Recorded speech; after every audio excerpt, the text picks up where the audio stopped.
So let me see if I can benefit from this last little bit of sunshine to get closer to the cave.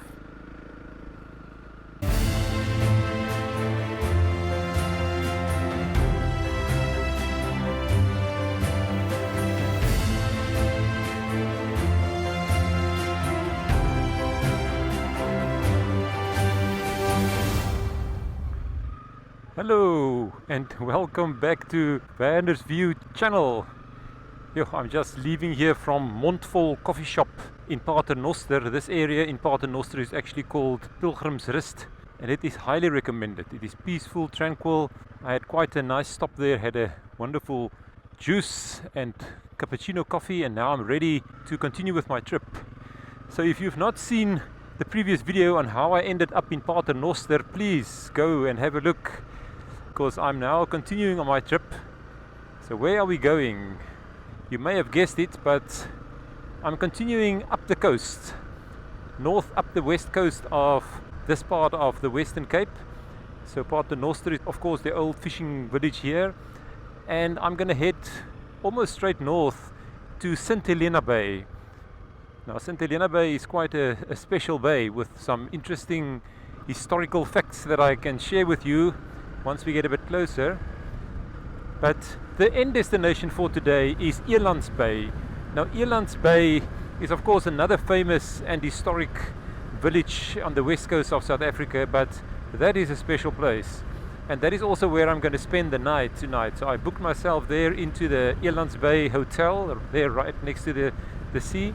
But I first need to get there, and to ride the route that I'm going to ride today from Paternoster to Elands Bay is probably just around 120 kilometers, so it is quite a bit of a distance to go.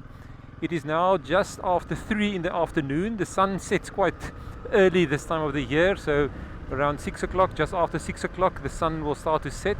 So I have a bit of a schedule to make to get to Elands Bay.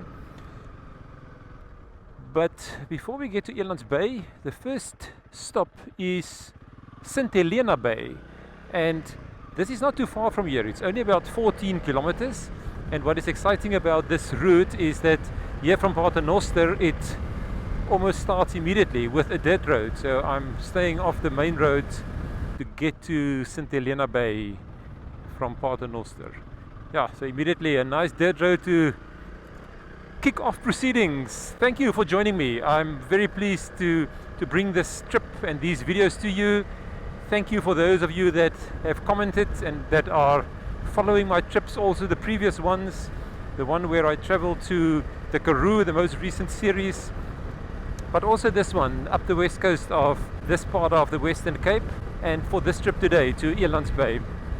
I started this day already early in Cape Town, even before sunrise this morning, to get to the little town of Philadelphia, and that is where 2 videos ago I started this series of trips in Philadelphia, and from Philadelphia I went all the way to Hopefield, and then in the previous video from Hopefield to Paternoster. So if you've not caught up with those videos, please go and have a look. This dirt road is actually quite nice. I can probably go even a bit faster. How nice is this? Taking the Honda CRF 300 to 80 kilometers an hour, but maybe just checking for the sand. I'm very wary of sandy patches in the road, but that was not too hectic. This is lovely. Yeah, I'm of course doing these trips with my Honda CRF 300 Rally. I bought this bike about 7 months ago, and I'm absolutely enjoying what it is offering me. It is a bike that I can take any road that I want to take, so even if it's a bit rough, I think this bike is built for much rougher roads than I will ever ride myself. So it just means that any dirt road that you can see on a map, basically I will probably be able to ride, as I'm mostly sticking to the public roads, but I'm looking for the dirt roads, and this is just a perfect example, this one, of a nice dirt road to take. I've not mentioned it in my previous 2 videos, but please note that all the trips I do, for every video I post, I also post a link into the description of the video on the route that I took. So it's a Google Maps link that if you copy and paste that link into a browser, you will be able to see exactly the route I take. So if you see some interesting places that I'm visiting, or maybe you're a bit confused on where it is exactly, please go and have a look at that link for the particular video and you will see exactly where I did my ride. And please share your comments if you appreciate this or you want to see something more. Yeah, this dirt road is fantastic. Yeah, but this dirt road is ending too soon. It was barely 10 kilometers to go, but what a fantastic ride. So we are catching up now with the tar road, it seems, here in front again, to make the turn to St Helena Bay.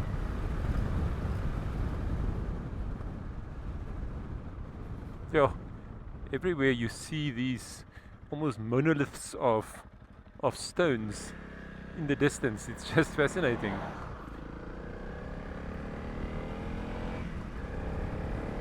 Now here you can see some of the stones closer to the road. It's interesting because it's so isolated. You only have these pockets in the fields. Yeah, so although this Honda CRF 300 is a dual sport bike, meaning that it's both for road and off-road, I think it gives you the best of both worlds. It can easily cruise 90, 100 kilometers per hour. It's not a fast bike, you're not going to go much faster than 120, but it allows for very comfortable cruising with the added knowledge that you can take the road that is a little bit rougher if you need to or if you want to. St Helena Bay is such a big bay that we cannot see it, I think, with just one look like this. You can see a lot of it. I mean, you can see the bay has some features on this side, but if you go look to that side where those ships in the distance, you in the camera you will not see it. It is an enormous bay, and when I researched a bit for this trip, I was quite surprised to learn that this bay is the biggest bay on the west coast of the whole African continent. So this is really, if you look at probably the definition of a bay, whatever it is, this one is the biggest on the African west coast. So St Helena Bay is a prominent bay.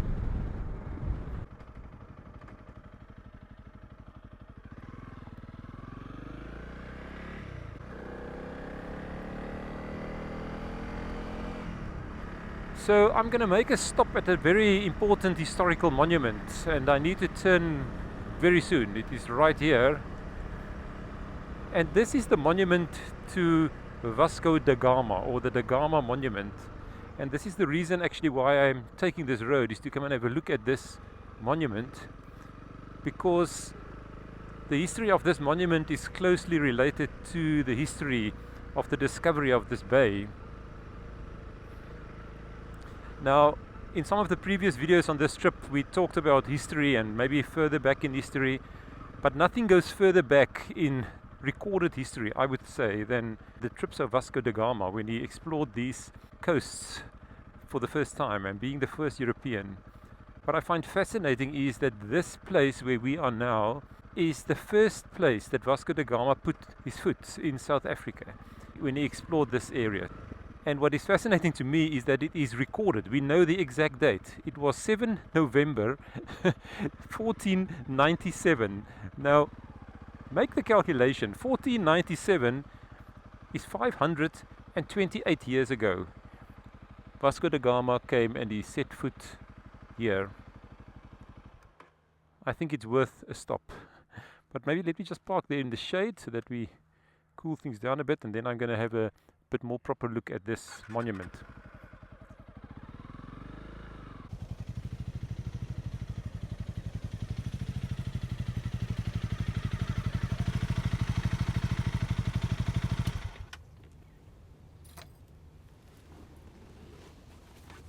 I find this place fascinating, to think that 528 years ago exactly, and we know the date, 7 November 1497, Vasco da Gama set foot here as the Portuguese explorer.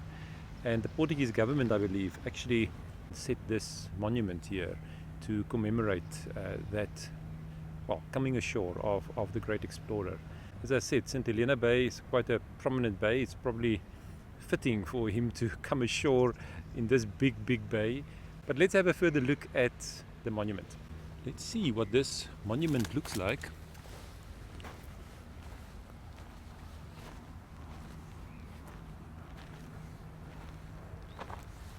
So it's interesting, some inscriptions or symbols here on the stone. I'm not sure if you can see it. Maybe this side where it's more shaded you can see it. Some beautiful patterns here.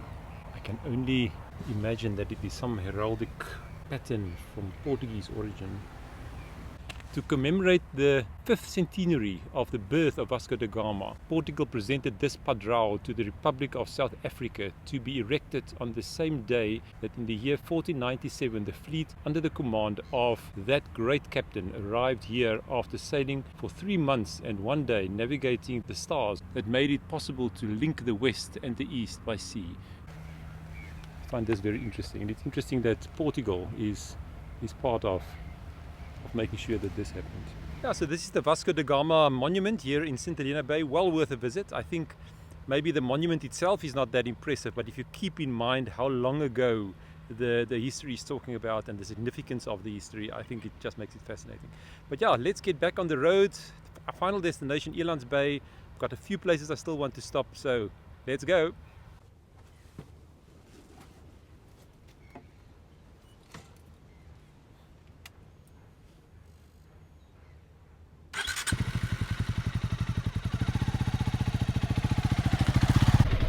Okay, departing from the Vasco da Gama.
Daar op daai stal agterkant, ek kom voorkant, ek kan sê. Ek is dankbaar vir julle balle slaan wat julle doen. Net balle wat jy. Baie dankie. Hy is net so dat hy gly nou in die stand net om alleen wil hier opstel. Wag.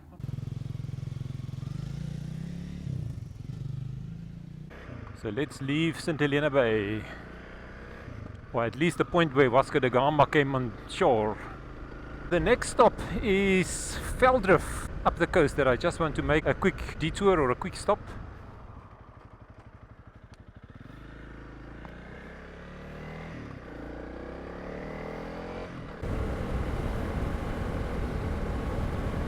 There's no big waves here. Yeah, so the road has now turned away from St Helena Bay, but we will get onto the R399 very soon to turn to Velddrift. Cruising now at a relaxed 100 kilometers per hour on the Honda CRF 300 Rally. Coming from St Helena Bay, now connecting up at the R399. It is the Velddrift Vredenburg Road, and it's another 15 kilometers or so to get to Velddrift. Yeah, so we're approaching Velddrift now. To get to Velddrift, you need to cross the Berg River. The Berg River is, of course, a very important river in this area, but it runs into the sea here in Velddrift. And what you are seeing here are, well, is some of the biggest salt works in the country.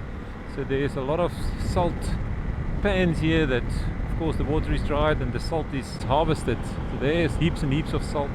Velddrift is quite known for these salt works and salt factories.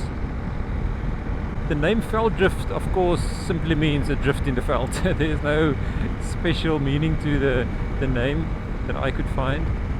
Yeah, it's quite a large town, a prominent town here on the west coast, and I think a very prominent setting here in the Berg River, because it forms an estuary here to the mouth with lots and lots of birds. So this is a bird watcher's haven.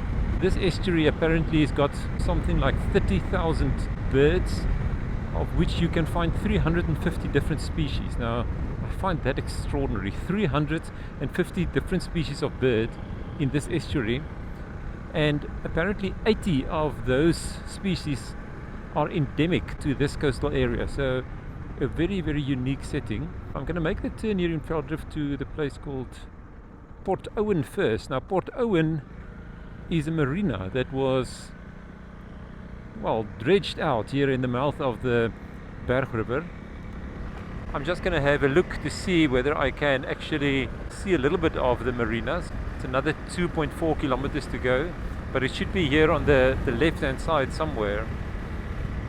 This Port Owen, apparently it is about 100 hectares in size, the area that is used as a marina, and the waterways that you use in this marina is in total about 3.5 kilometers. So it's quite a significant marina area, and I suppose quite a popular place for people to stay. Apparently there's an island in this marina called Admiral Island, and that island is regarded as the safest place in South Africa. And I think it is just because it's probably quite heavily guarded and so on. So it is just, yeah, this is Port Owen marina in here. But yeah, that's just an interesting little fact. This is actually taking us to the Marina Point. I don't know what the significance of the name is. I've never ridden this road. Let's explore this a bit together.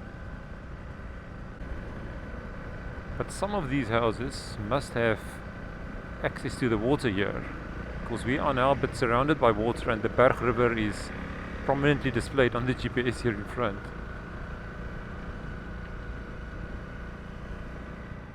Oh no, one can actually make a turn here. Oh, Admiral Island and Port Owen Estates, and Charlie's Brew House is down here. So this is where the restaurants are. Ah, here we can see some of the water. Oh, this looks lovely. Now, let me make a stop here to have a bit of a look around.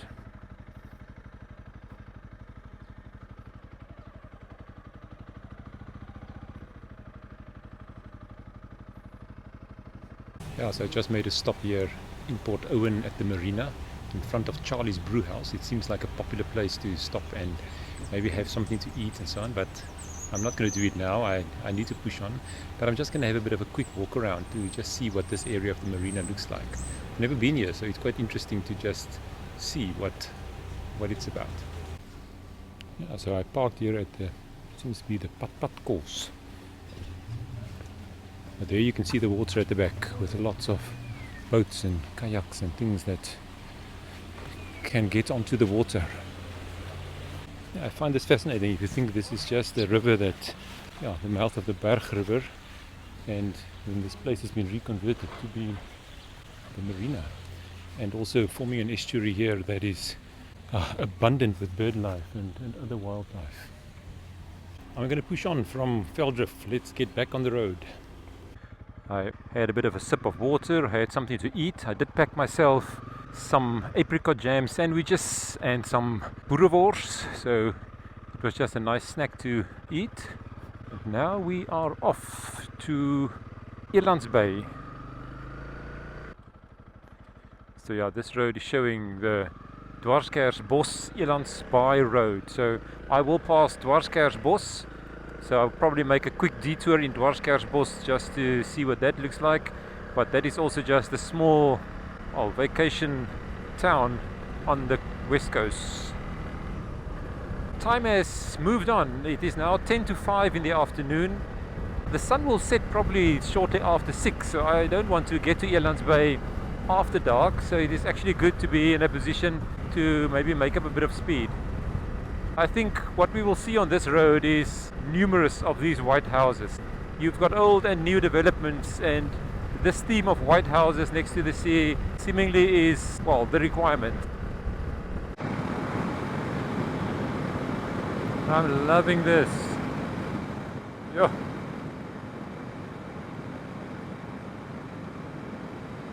I suppose there can be many definitions of freedom, but I think the feeling of freedom you get on a motorcycle is probably a unique way to experience freedom. So I like to think about being free.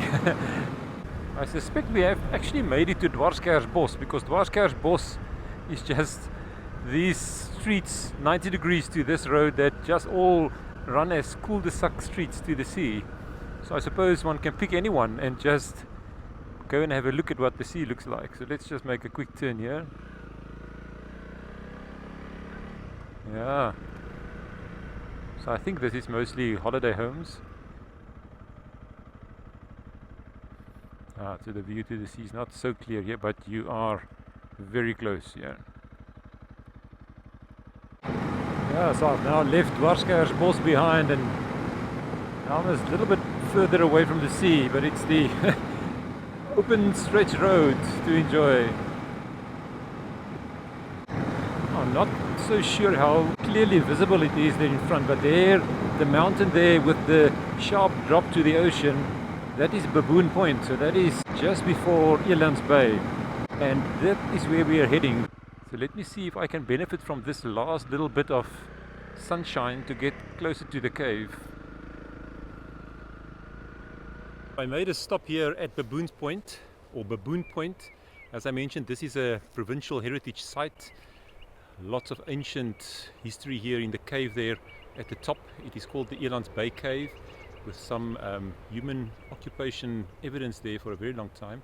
And just in front of it is the radar station, or the remnants of the Second World War radar station. Let me have a quick walk. I don't know, the sun is setting, but let me have a quick walk and see whether I can see something more close by. Let's go. Okay, so the Honda CRF 300 Rally brought me thus far, so let me just take this steep walk up and see how far I can go. I just think the light is perfect now to just have a bit of a look at the cave and the radar station. So let me try and walk up now. I've got my riding boots on, so might not be the most comfortable shoes. So it was quite high up, some elevation to this radar station. I suppose that improves the detection capabilities. This immediately provides a fantastic vantage point to see down from Baboon's Rock. Seeing that I've come this far, surely I can just go up to the cave as well. Yeah, so it is a significant rock overhang. It goes in even a bit deeper there in front.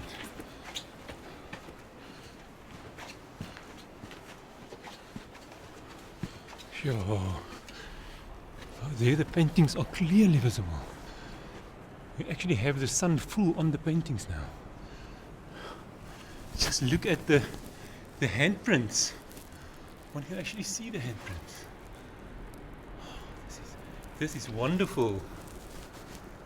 There's really a lot of rock art in this cave, but here you can get a full view of the cave. And it's magnificent view to the ocean. Yeah.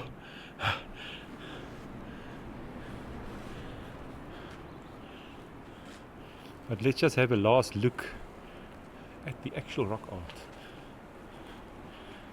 So this is dated and up to 10,000 years. You can see all kinds of patterns.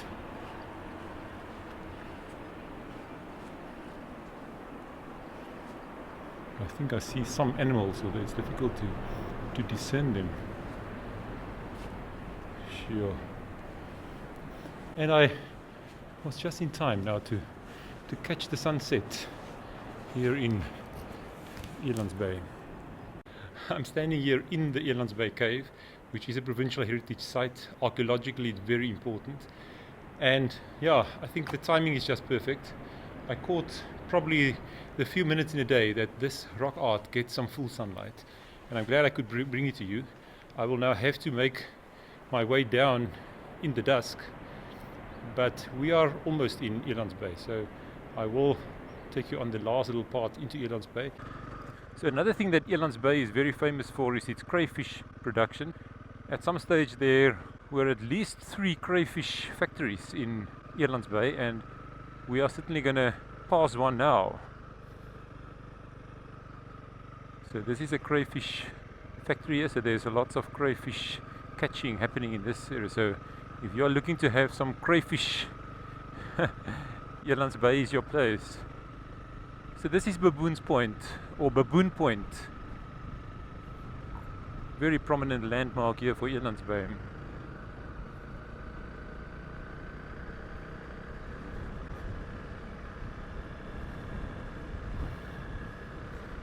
And yeah, in the last light you can still see a little bit of Elands Bay itself. The GPS says it's actually another 5.2 kilometers because we are on this side of the river still, so of course the huge Verloren Vlei lagoon and estuary is here, so we need to cross the bridge somewhere just to get to Elands Bay proper. You don't need much of a bridge to cross this river. So here it is.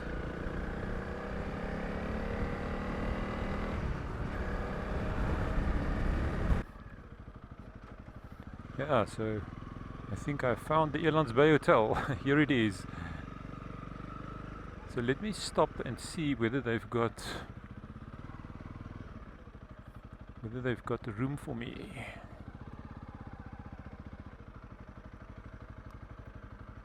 So I successfully checked into my hotel room here in the Elands Bay Hotel. Yeah, standard room, very clean, looks neat.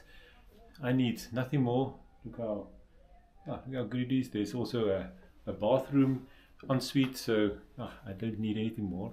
But yeah, I'm feeling a bit tired now. It's been a long day of interesting riding. I hope you enjoyed today's trip with me. Yeah, it took us all the way from Paternoster to Elands Bay, and we also passed, of course, through the St Helena Bay and learned more a bit about Vasco da Gama. And Velldrift, Port Owen, and then this last stretch to Elands Bay. I think that was quite special.